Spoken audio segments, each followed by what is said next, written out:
So Amazon is a game of numbers. It's all about numbers, and you look at the numbers and then you make decisions. Ideally, in any business, you look at numbers, and you should look at numbers and make decisions rather than gut calls. But how you use them is different, and on Amazon is especially key to your success. So tell us your take on this. What do you do? Yeah, so effectively for us, we focus on a set of metrics which are customer behavior related. And we think that Amazon does a pretty good job of giving you SKU or ASIN data. But really, to understand a business, an e-commerce business, you really have to understand your customers. And what do I mean by their behavior?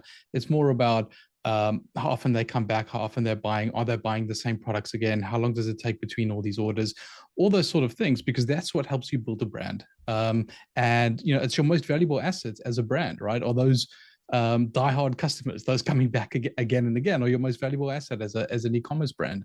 But Amazon doesn't give you that data, and that's basically what we do. We provide a suite of dashboards that shines a light on all the customer behavior.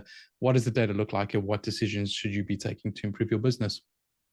Okay, so as far as the academic approach, so to speak, so what we're looking at here is, from our conversation, I remember 2 data points that are key to decision making.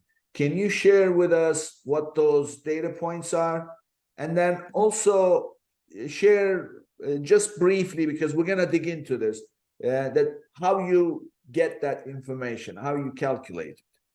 Yeah, sure. So the two, I would say the two most important metrics would be this idea of customer lifetime value and customer acquisition cost.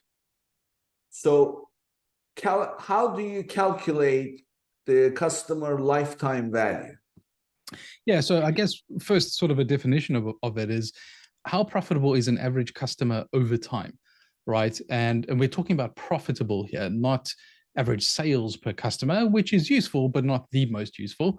But if you understand the fundamental business equation, the way we like to look at it is that if you understand how profitable a customer is over time, it answers a very, very fundamental question, which is the second metric. And that is how much you can afford to pay to acquire a customer, right? Those are two sides of the same coin there.